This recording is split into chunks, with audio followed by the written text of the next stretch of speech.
मुलांचे मेंदुरोग व फिट तज्ञ, Mathura child neuro clinic, Solapur. Fit झटका हा मेंदूचा एक सामान्य आजार आहे. मेंदूच्या विद्युत लहरीतील बिघाडांमुळे शरीराच्या अनियंत्रित हालचाली होतात व त्यालाच आपण फिट किंवा झटका असे म्हणतो. आपल्या समाजामध्ये फिट किंवा झटका याबद्दल खूप काही गैरसमज आहेत. जसे की फिट ह्या दैवी शक्तीच्या आजारामुळे होतात, तर तसे काही नसून जसे आधी सांगितले, फिट ह्या मेंदूतील लहरीच्या शॉर्ट सर्किटमुळे होतात.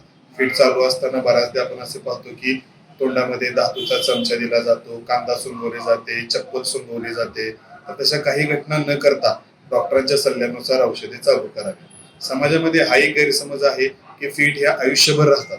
डॉक्टरांच्या सल्ल्यानुसार काही व्यवस्थित औषधे घेतल्यानंतर फिट ह्या कमी होऊ शकतात आणि फिटचा हा रुग्ण दैनंदिन आयुष्य इतर रुग्णांसारखे किंवा इतर माणसांसारख्या सुद्धा जगू शकतो. काही फिट ज्या जर का जन्मता न रडल्यामुळे आल्या असतील किंवा गुणसूत्राच्या आजारामुळे असतील, अशा फिट वारंवार राहू शकतात.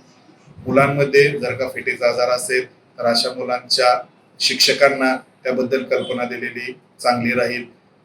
अशा मुलांना स्पोर्ट्स जसे की गच्चीवर पतंग उडवणे, सायकल चालवणे, गाडी चालवणे, हे हेल्मेट घालून वगैरे तो गाडी किंवा सायकल चालवू शकतो. तसेच फिटबद्दल काही तपासणी करून घेतलेल्या चांगल्या राहतात, जसे की MRI, EEG, रक्तातील साखर तपासणे, कॅल्शियम तपासणे. थँक्यू. एपिलेप्सी हा एक न्यूरोलॉजिकल विकार आहे ज्यामध्ये वारंवार फिट्स येतात.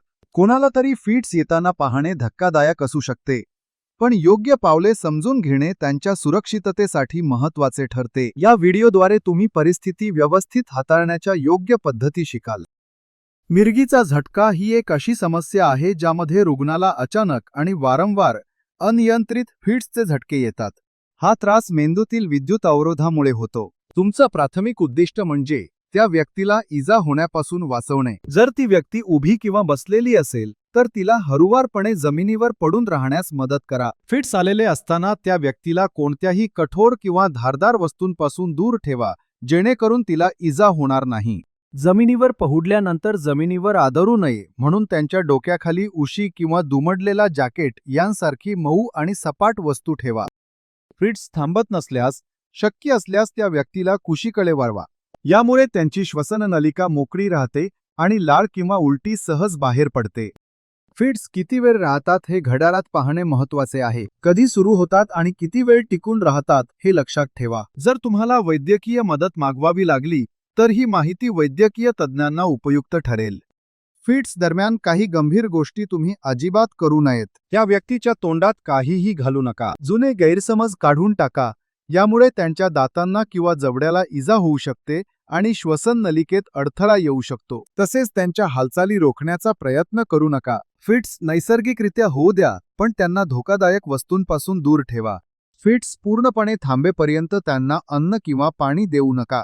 फिट्स थांबेपर्यंत आणि ती व्यक्ती पूर्णपणे शुद्धीवर येईपर्यंत तिच्यासोबत थांबा. फिट्स नंतर त्यांना गोंधळलेपणा किंवा तंद्री जाणवू शकते. यांच्याशी शांतपणे बोला आणि त्यांना धीर द्या. आपत्कालीन वैद्यकीय मदत कधी घ्यावी हे जाणून घेणे आवश्यक आहे. जर फिट्स 5 मिनिटांपेक्षा जास्त वेळ राहिले, जर त्या व्यक्तीला सतत फिट्स येत असतील आणि मध्ये शुद्धीवर येत नसतील, जर फिट्स दरम्यान इजा झाली असेल, जर फिट्स नंतर श्वास घेण्यास त्रास होत असेल किंवा त्यांना पहिल्यांदाच फिट्स आली असेल, तर त्वरित वैद्यकीय मदत घ्या. या सोप्या पद्धती समजून घेतल्यास तुम्ही मिरगीचा झटका येणाऱ्या व्यक्तीला चांगला आधार देऊ शकता. माहिती मिळवत राहा आणि लक्षात ठेवा की तुम्ही शांत आणि योग्य पद्धतीने केलेल्या कृतींमुळे खूप मोठा फरक पडू शकतो.